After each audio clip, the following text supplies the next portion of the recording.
وقولہ الحق بسم اللہ الرحمن الرحیم وَإِذِ ابْتَلَىٰ إِبْرَاهِيمَ رَبُّهُ بِكَلِمَاتٍ فَأَتَمَّهُنَّ قَالَ إِنِّي جَاعِلُكَ لِلنَّاسِ إِمَامًا. صلوات پڑھیں.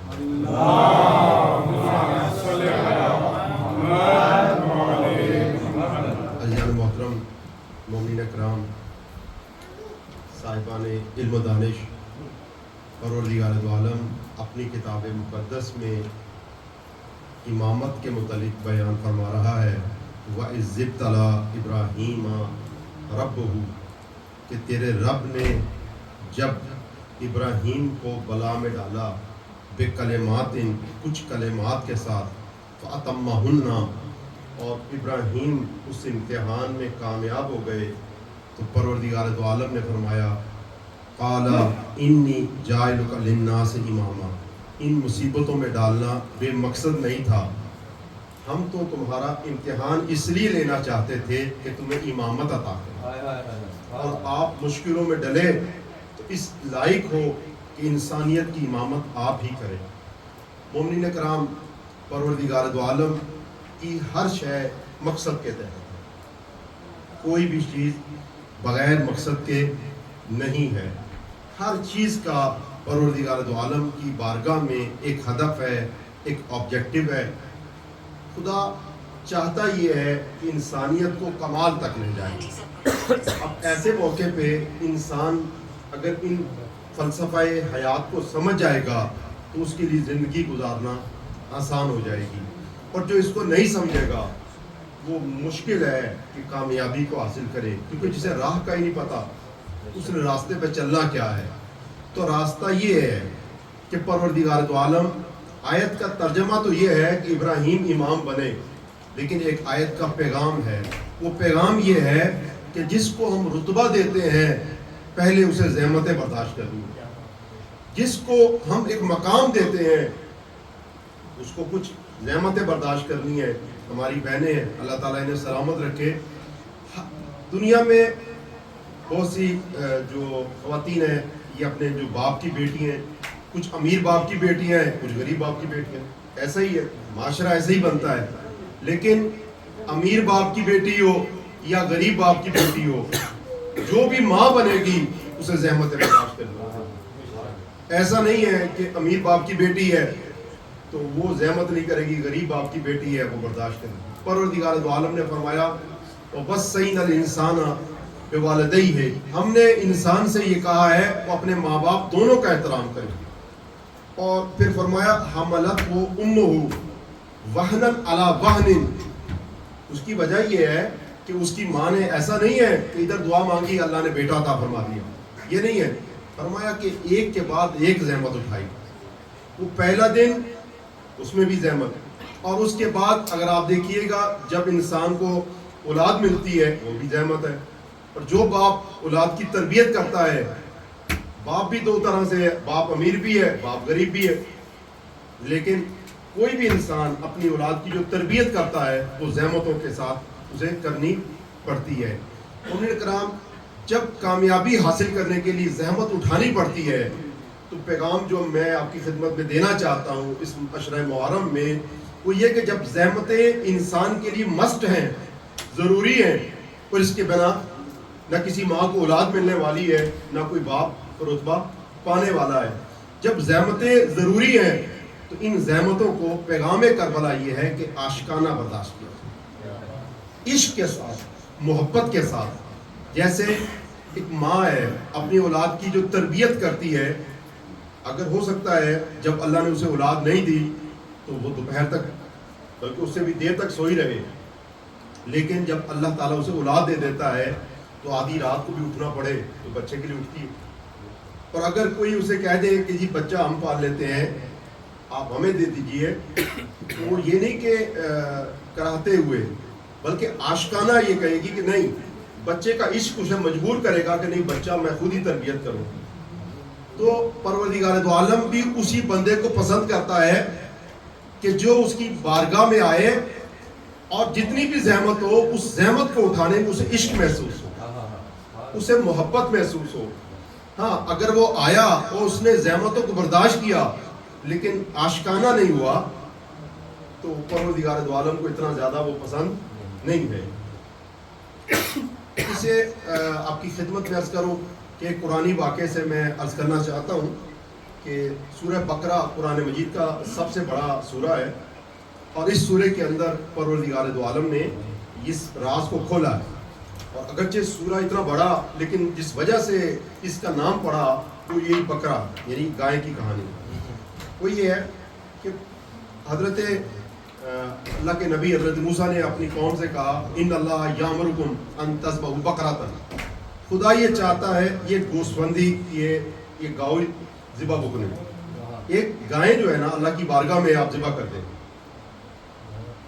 اس قوم نے جو اپنے آپ کو پتہ ہے کہ بنی اسرائیل اپنے آپ کو اللہ کا محبوب یہودی کہتے ہیں، ہم اللہ کے محبوب ہیں، ہم اللہ کے ولی ہیں. اور پروردگار دو عالم کا کہنا ہی ہے ان زعمتم انکم اولیاء للہ، اگر تم اللہ کے ولی ہو فتمنوا الموت، تو میدان یعنی آؤ، کارساز میں آؤ، زحمتیں اٹھاؤ، پتہ چل جائے گا اللہ کا ولی کون ہے، کیونکہ اللہ کا ولی تو میدان سے بھاگتا نہیں ہے. اور پروردگار دو عالم نے فرمایا کہ ولا یتمنونه ابدا، یہ کبھی بھی تمنا نہیں کریں گے کہ میدان میں آئیں. میدان میں مقابلہ کرنا مشکل ہے، کیونکہ میدان میں جو اترنا ہے وہ آسان بات نہیں ہے. تو فرمایا اگر تم اللہ کے ولی ہو تو آ جاؤ. تو مومنین کرام انہوں نے حضرت موسیٰ سے یہ بات کہی، کہنے لگے قالوا اتتخذوا ہزوا، شما داری شوخی نہیں کریں، آپ کہتے ہیں گائے ذبح کریں تو آپ تو ہمارے ساتھ مذاق کریں. کیوں؟ اس لیے انہوں نے کہا کہ ہم تو نبیوں کی اولاد ہیں، ہم اللہ کے ولی ہیں، ہم نسل در نسل جیسے کہیے سید ہیں، اور کیونکہ نبیوں کے بیٹے ہیں تو ہم تو نبیوں کی اولاد ہیں، ہم ولی ہیں، اور آپ نے کہہ دیا کہ گائے ذبح کریں، قربانی دیں. اب انہیں وہ جسے کہتے ہیں نا پتہ ہی نہیں ہے کہ خدا متعال کی مشیت کیا ہے. تقدیر کے قاضی کا یہ فتویٰ ہے ازل سے خدا یہ کہتا ہے کہ جو بھی کسی مقام کو پائے گا اسے قربانی دینی، اسے کسی جگہ پہ زحمتوں کو اٹھانا ہوگا. انہوں نے کہا قالوا اتتخذوا ہزوا، آپ ہمارے ساتھ مذاق کریں، شوخی کریں. انہوں نے کہا جی اللہ تعالیٰ تو مذاق ہی نہیں کرتا، خداوند متعال نے چاہا ہے کہ تم اس کی راہ میں قربانی کرو، گائے کو ذبح کرو. انہوں نے کہا اچھا اگر یہ خداوند متعال کی سنت ازلی ہے اور یہ ہمیں کرنی ہی پڑے گی تو قالوا ادعوا لنا ربک یبین لنا ما ہی، تو ذرا پروردگار سے بتاؤ کہ کیسی گائیں ہونی چاہیے. یہ جو گائیں آپ نے کہا ہے کہ ذبح کریں، ان گاؤں چجر باشی، یہ کیسی گائیں ہونی چاہیے. انہوں نے حضرت موسیٰ نے جب پوچھا تو پروردگار دو عالم نے فرمایا لا فارض والا بکر، نہ وہ بوڑھی ہو نہ بہت ہی بچی ہو، ایک ایسی گائے ہو جو کہ ذبح کرنے کے قابل ہو، نہ یہ کہ بہت زیادہ بوڑھی ہو چکی ہو، نہ یہ کہ بہت ابھی بھی بچی ہو، ایسی گائے ذبح نہیں کرنی. انہوں نے کہا کہ ہمیں ابھی بھی سمجھ میں نہیں آئی. بعض لوگوں کا ذہن موٹا ہوتا ہے، بعض کا جسامت موٹی ہوتی ہے، لیکن بعض لوگوں کے ذہن ہی موٹے ہوتے ہیں. تو موٹے دماغ والوں کو یہ باتیں سمجھ میں نہیں آتی. مشام تیز سے ملتا ہے صحرا میں اس کا نشان، اگر کسی کا مشام تیز ہو تو اس کو یہ پتہ چلتا ہے. انہوں نے کہا ہمارے پلے بولو کچھ بھی نہیں پڑا، ہمیں نہیں سمجھ آئی کہ کیا اللہ تعالیٰ کہہ رہا ہے اور کیا کہہ رہا ہے. اب دیکھو کتنی بات ہے، لمبی چوڑی بات نہیں ہے. ان اللہ یامرکم ان تذبحوا بقرۃ، اللہ نے یہ چاہا ہے ایک گائے اللہ کی بارگاہ میں تم قربان کر دو. انہوں نے کہا کہ اچھا یبین لنا ما لونہا، ہمیں تو یہ نہیں پتا کہ اس کا رنگ کیسا ہو، وہ کالے رنگ کی ہو، وہ لال رنگ کی ہو، کیسے رنگ کی ہو. خداوند متعال نے جواب دیا کہ تسر الناظرین، ایسا رنگ ہو جو اچھا لگے، اس میں کون سی مشکل والی بات ہے. یہ کہ ہم نے کہا گائے ذبح کرو، تم کہہ رہے اس کا رنگ کیسا ہو. پھر انہوں نے کہا کہ سچ تو یہ ہے موسیٰ، ہم جتنے جواب آپ دے رہے اتنے کنفیوز ہو رہے ہیں، جتنا زیادہ آپ ہمیں بتاتے جاتے ہو نا ہم اتنے کنفیوز ہوتے جاتے ہیں. یبین لنا ما ہی، ایک دفعہ خدا سے اور پوچھ کے بتاؤ کہ گائے کیسی ہے. آپ دیکھو ایسے سوالات انہوں نے کیے ہیں. ہمارے استاد کہتے ہیں کہ اگر ایک کسائی کے سامنے گائے رکھی جائے کہ اسے ذبح کرو، وہ کوئی سوال نہیں کرے گا. ان کا جناب کیسا ہو؟ انہوں نے کہا جی ایسی گائے ہو جس کو کبھی بھی کھیت کے اندر کام نہ لیا گیا ہو. ان کا اچھا اس کی دم کتنی ہو، اس کا قد کتنا ہو، یہ تو بتایا ہی نہیں آپ نے. اس کی ایج کتنی ہو، یہ تو بتایا نہیں آپ نے. بالآخر اتنے سوالات کے بعد انہوں نے کہا جی ہمیں سمجھ میں آ گئی ہے کہ اللہ تعالیٰ کہہ رہا ہے کہ آپ گائے ذبح کرو. وہ کہنے لگے کہ ایک صاحب جو ہے نا وہ ٹرین میں سفر کر رہے تھے اور دوسرے نے اسے پوچھا بھائی آپ لاہور جا رہے ہیں, آپ لاہور جا رہے ہیں؟ تو ان کا جی نہیں سر میں لاہور جا رہا ہوں. ان کا سوری میں سمجھا آپ لاہور جا رہے ہیں. درود پڑھیے.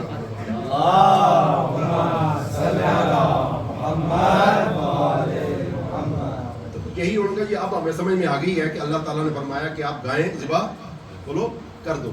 اب جو اللہ نے حکم دیا, اللہ نے تو یہی حکم دیا نا گائیں ذبح کرو, اور قرآن پاک کا یہ کہنا ہے, لیکن قرآن فہمی بھی کربلا کے ساتھ میں ہے, فذبحوہا, خدا نے حکم دیا ان اللہ یامرکم ان تذبحوا بقرہ, گائیں ذبح کرو, فذبحوہا, انہوں نے گائیں ذبح کر دی. تو کتنی اچھی بات ہوگی, جو کتابوں نے مطالعے کے مطابق کتنا عمل کیا, 100%. ایسا ہی ہے نا, ایک گائیں ذبح کا کہا تھا, گائیں انہوں نے ذبح کر دی, وہ بھی جواب آیا, جواب کتنے % ٹھیک ہے, 100%. لیکن خدا نے مطالعے نے کیا فرمایا, فرمایا وما کادوا یفعلون, انہوں نے کر دی لیکن کرنی نہیں تھی. اس کو کہتے ہیں کہ کیا کرایا کنویں میں ڈال دیا, دودھ دیا مینگنیاں بھرا, دودھ وہ جو دیا وہ بھی ضائع کر دیا. وہ بات یہ جو کیا کرایا وہ سب ضائع کر دیا. کیوں قرآن پاک نے یہ جملہ کیوں کہا, مومن توجہ کے طالب ہو. خداوند متعال نے یہ کیوں کہا, خدا نے چاہا گائیں ذبح ہو, گائیں ذبح ہو گئی, لیکن خداوند متعال نے فرمایا فذبحوہا وما کادوا یفعلون, انہوں نے کیا کرایا ضائع کر دیا. کیوں, وجہ یہ ہے کہ جو کیا وہ عشق کے ساتھ نہیں کیا. کربلا اس لیے سب سے افضل ہے کہ جس نے بھی شہادت دی ہے عاشقانہ دی.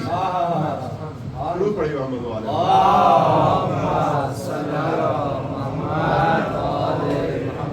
جس نے جو قربانی دی ہے کربلا کے میدان میں وہ عاشقانہ دی ہے. میں آپ کی خدمت میں ایک واقعہ عرض کرنا چاہتا ہوں. جناب سیدہ زینب جو ہے جس وقت کوفے کے دربار میں گئی ہیں اور شام کے دربار میں گئی, دونوں جگہ یہ سوال کیا گیا. یزید نے بھی پوچھا اور ابن زیاد نے بھی پوچھا کیفا سن اللہ بک, اللہ نے آپ کے ساتھ کیسا سلوک کیا, کبھی غور کیا آپ نے, کبھی آپ نے غور کیا کیسا سلوک کیا. آپ کے بھائی مارے گئے, آپ قیدی ہو کے یہاں پہ آ گئے, بچے آپ کے نہیں ہیں, تو کیسا سلوک کیا, وطن آپ سے چھین لیا گیا. اتنی زحمتیں جس بی بی نے اٹھائی ہو وہ بی بی کیا جواب دے گی. آپ تصور کیجئے, مسلسل زحمتوں پہ زحمتیں ہیں, تکلیف پہ تکلیف ہے, وہ کیسا جواب دے گی. ویسا ہی جواب دے گی جس ماں کو اللہ بیٹا دے, اسے پوچھو کہ کیا اللہ نے تمہیں دیا, وہ کیا جواب دے گی. اب حضرت زینب کو یہ جو پروردگار دو عالم نے ان تکلیف میں ڈالا تو زینب کیا جواب دینے لگی. حضرت زینب نے فرمایا وما رأیت الا جمیلا, خدا کی قسم میں نے کربلا سے کوفے اور کوفے سے شام تک جو بھی دیکھا جمیل دیکھا. میں نے جو بھی دیکھا ہے بولو وہ جمیل دیکھا, جمال دیکھا, حسن دیکھا, زیبائی دیکھی. میں نے کوئی بھی اور چیز نہیں دیکھی ہے, جو بھی دیکھا ہے اس کو دیکھا ہے. مومنین کرام, یہاں پر میں آپ کی خدمت میں عرض کرنا یہ چاہتا ہوں کہ جو زیبائی ہے کربلا کے اندر وہ دو طرح کی. زیبائی دو جوردار ہیں, ایک زیبائی حسی و ایک زیبائی معنوی. خوبصورتی دو طرح کی ہوتی ہے. ایک خوبصورتی ہوتی ہے معنوی جس کو آپ کا دل محسوس کرتا ہے, ایک خوبصورتی وہ ہوتی ہے حسی جسے آپ کی آنکھ دیکھتی ہے. تو کربلا کے اندر زیبائی دونوں طرح سے ہے. خوبصورتی جمیل جو ہے کربلا دونوں طرح سے ہے, کربلا میں جمال دونوں طرح سے ہے. وہ جو آپ کا دل محسوس کرے اور وہ جو آپ اپنی آنکھوں سے دیکھیں, دونوں کربلا میں جمال پایا جاتا ہے. میں آپ کی خدمت میں عرض کرنا چاہتا ہوں ایک مثال بزنم, جیسے ایک کفش ہے, ایک جوتی ہے, آپ کسی کو ہدیہ کر دیتے ہو, گفٹ کر دیتے ہو. اس جوتی کے ہدیہ کرنے میں دو طرح سے زیبائی پائی جائے گی. ایک زیبائی ظاہری ہے, وہ یہ ہے یہ لب خط میں ذرا مسکرا دیں, یہ گل پہ ذرا ایک پھول رکھ دیں, یہی ہے نا, اس کے ساتھ پھول رکھ دیں, ایک مسکراہٹ دے دیں, یہ عبارتیں خوب نویسی اچھی سی عبارت لکھ دیں. یہ جو اچھی سی عبارت ہے ساتھ میں پھول ہے اور ساتھ میں ایک اچھی سی عبارت ہے, یہ زیبائی ظاہری ہے. آپ کوئی دیکھے گا بھائی پھول رکھا ہوا ہے, یہ گفٹ انہوں نے دیا ہے. لیکن ایک دوسری یہ ہے کہ اگر آپ نے وہ دینے کے بعد تانا مار دیا, منت نہ ہاتھ دی, مت شمر و انکف دادی تو وہ ساری ضائع ہو جائے گی. لیکن اب اس کی جو خوبصورتی مانوی کیا ہے کہ آپ عاجزی کے ساتھ ہیں, محبت کے ساتھ ہیں. تو ایک ہدیے میں دونوں طرح کی زیبائی پائی جاتی ہے, زیبائی خوبصورتی ظاہری بھی اور ایک مانوی بھی. یہ مثال دیگر پہ ذرا نماز ہے, نماز میں بھی دو طرح کی خوبصورتی پائی جاتی ہے. صف اگر منظم ہو تو یہ زیبائی ظاہری ہے, اگر جو ہے وہ زیادہ افراد ہو تو زیبائی ظاہری ہے. خوشبو لگا کے آئے, اچھے کپڑے پہن کے آئے, یہ زیبائی ہے ظاہری, ہر کوئی دیکھے گا ماشاءاللہ نمازیوں نے اچھے سے کپڑے پہنے ہیں, خوشبو لگائی ہے اور سارے منظم کھڑے ہوئے ہیں, یہ خوبصورتی ظاہری ہے. اب توجہ, اگر ایک دکان پہ توجہ ہو بندے کی, وہ ایک دفعہ مولوی صاحب نماز پڑھا رہے تھے اور نماز پڑھاتے پڑھاتے رکعتیں بھول گئے. ہوتا ہے انسان کی زندگی میں پیش آ جاتا ہے. انہوں نے پیچھے والوں سے پوچھا بھائی میں نے کتنی رکعت نماز پڑھائی, 3 رکعت پڑھائی ہے 4 رکعت پڑھائی. اب یہ تھا کہ وہ بندے بھی اسی طرح سے ساتھ پڑھ رہے تھے, کسی کو یاد ہی نہیں تھا. ایک بندے نے کہا جی مشکل میں حل کرتا ہوں, مجھے پتا ہے. ان کا جی بتاؤ. ان کا جی آپ نے 3 رکعت نماز پڑھائی ہے, عشاء کی 3 رکعت پڑھائی ہے, ابھی 1 رکعت رہتی تھی. دوسرے مولوی صاحب نے کہا دلیل, تمہاری نمازیں خراب کر رہا, دلیل اس میں کیا ہے؟ اس نے کہا بات یہ میری 4 دکانیں ہیں, ہر رکعت میں 1 دکان کا حساب ہو جاتا ہے. تو اب 3 دکانوں کا حساب ہوا تھا, چوتھی کا بھی چکر رہتا تھا. تو یہ اگر انسان کی توجہ نماز میں ہو تو یہ زیبائی مانوی ہے. تو نماز میں بھی 2 طرح کی خوبصورتی, ہدیے میں بھی بولو 2 طرح کی خوبصورتی ہے, مجلس میں بھی 2 طرح کی خوبصورتی ہے. اگر نعرہ حیدری لگتا رہے, اگر نعرہ رسالت ہو, نعرہ تکبیر ہو, لبیک یا حسین ہو, تو یہ خوبصورتی اس کی بولو ظاہری ہے. اگر دل حسین کی طرف متوجہ ہو جائیں تو یہ خوبصورتی اس کی مانوی ہے.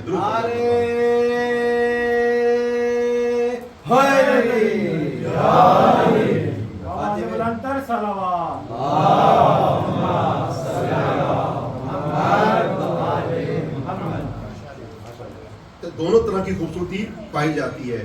اور حدیث کے اندر ہے زینت البواطن اجمل من زینت الظواہر, کہ ان خوبصورتی کے باطنی از ان بہتر از خوبصورتی ظاہری. جو باطنی خوبصورتی ہے وہ زیادہ بہتر ہے. جو آپ کا دل کا تعلق ہے حسین ابن علی سے, یہ زیادہ بہتر ہے. اگر ٹھیک ہے نعرے لگا دیں تو اچھی بات ہے, لیکن اگر دل متوجہ ہو جائیں کربلا میں تو یہ سب سے بہتر ہے. یہ اس سے بہتر بولو کچھ بھی نہیں. اگر انسان کربلا کے مقصد کو سمجھ جائے تو 20 سے بہتر مجلس بولو کوئی بھی نہیں. ہاں اگر جو ہے وہ ہم درود و سلام پڑھیں تو یہ بھی ضروری ہے, یہ ہونا چاہیے.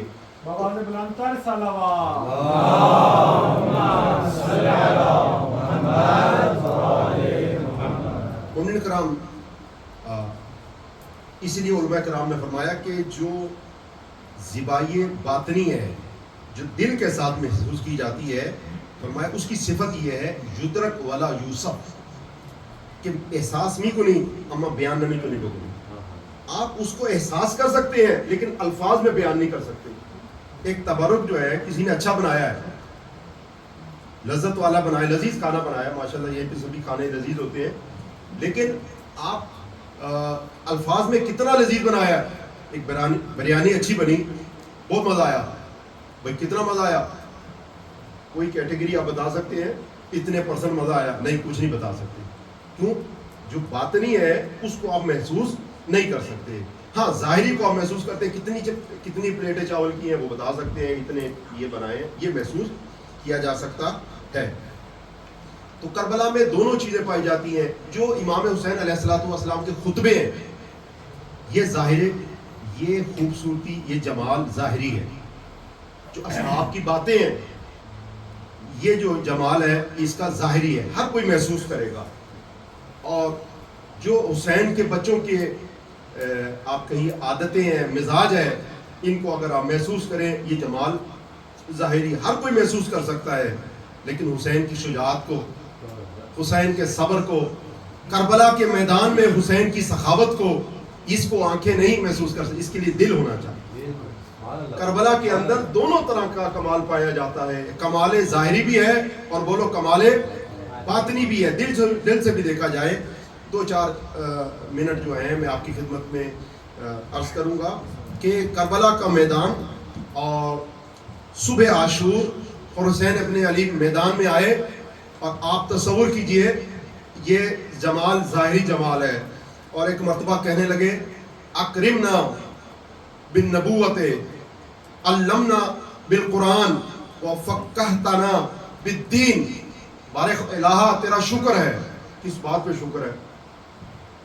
3 دن سے پانی بند ہے، صبح عاشور ہے، حسین ابن علی بول رہے ہیں اکرمنا بالنبوت، معبود تیرا شکر ہے تو نے نبوت سے ہمیں نوازا۔ ایک دفعہ انسان کو دنیاوی نعمتیں مل جاتی ہیں، اس کی تعریف کرتا ہے، لیکن مومنین کرام یہ جو اللہ نے نعمتیں کربلا کی دی ہے ہمیں اس کو جاننا چاہیے۔ فرمایا اکرمنا بالنبوت، معبود تیرا شکر ہے تو نے نبوت عطا فرمائی، اور فرمایا وہ علمنا بالقرآن، اور تیرا شکر ہے تو نے قرآن کی تعلیم ہمیں عطا فرمائی، وفقہتنا بالدین، اور دین کا علم اور سمجھ بوجھ تو نے ہمیں عطا فرمایا۔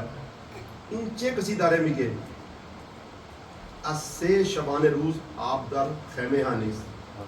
3 دنوں سے یہ وہ لبوں میں اس کے جملہ ہے، وہ شکر ادا کر رہا ہے 3 دنوں سے جس کے خیمے میں پانی نہیں ہے۔ آپ تصور کیجئے ایک ایسا بندہ جس کے خیموں میں، جس کے گھر میں اناج نہیں ہے، وہ دین کی کیا تعریف کرے گا؟ یہاں پر یہ اس کا نام، یہ جو جمال پایا جاتا ہے یہ کربلا کے اندر ہے۔ اور جب صبح عاشور ہوئی تو ایک مرتبہ خدا سے کہا اللہم انت سکتی فی کل کرب، معبود یہ 72 میرے ساتھ ہیں لیکن مجھے اعتماد تیری ذات پہ، سکہ جو قابل اعتماد ہو۔ اللہم انت سکتی فی کل حرب، معبود مجھے اعتماد تیری ذات پہ ہے، وانت رجائی فی کل شدہ، میری امید تیری ذات ہے، میری امید تیری ذات ہے۔ کیوں؟ فرمایا کہ معبود جس نے تجھے پا لیا اسی نے کائنات کو پا لیا، اور جس نے تجھے کھو کے دنیا پائی اس نے پایا کیا ہے؟ درود پڑھیے گا حسین ابن علی پہ۔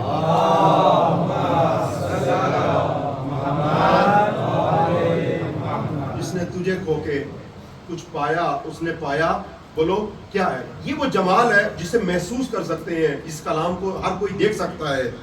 اور حضرت ابو الفضل عباس کے جملے آپ دیکھیے کہ کتنی اس میں خوبصورتی پائی جاتی ہے، خوبصورتی آپ دیکھیے کہ اس کا مقابلہ کون کر سکتا ہے۔ ایک مرتبہ جب حضرت، یہ وہ جملے تب ہیں جب حضرت ابو الفضل عباس میدان میں اور بازو ایک نہیں دونوں کٹ گئے، اور فرمانے لگے واللہ ان قطعتمونی یمینی انی احامی ابدا عن دینی۔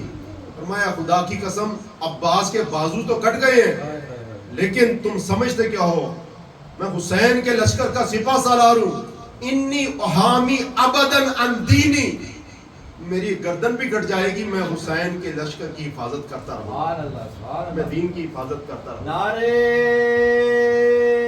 حیدری، میری اگر گردن بھی کٹ گئی تب بھی میں حسین کے لشکر کی حفاظت کروں گا، دین کی حفاظت کروں گا۔ اور مومنین کرام حلال ابن نافع، ایک جملہ یہاں سے دیکھیے گا کہ حسین کے ایک صحابی کی دیکھیے کس طرح سے بات کرتے ہیں۔ حلال ابن نافع جو تھے نا ایک غلام، اور آئے کہنے لگے انا الغلام الیمنی الجبلی، میرا تعارف یہ ہے، میرا قبیلہ یہ ہے کہ میں یمن کے جبلی قبیلے سے غلام ہوں۔ انا الغلام الیمنی الجبلی ودینی علی دین حسین ابن علی، فرمایا وہ تو میری شناخت ہے لیکن میرا دین حسین کا دین ہے۔ یہ کوئی افغانی ہے، کوئی پاکستانی ہے، کوئی ایرانی ہے، یہ ہماری شناخت ہے لیکن ہمارا دین حسین ابن علی کا دین۔ نعرہ حیدری، اور فرمایا ان اقتلا اليوم فہذا عملی، دیکھو تم ڈراتے ہو کہ میں مارا جاؤں گا، اگر میں آج مارا گیا تو یہی میری آرزو ہے، میں نے کتنی ہی نمازوں میں دعا مانگی ہے، یہ میری آرزو ہے کہ میں حسین کے ساتھ شہید ہو جاؤں، یہ میری تمنا ہے۔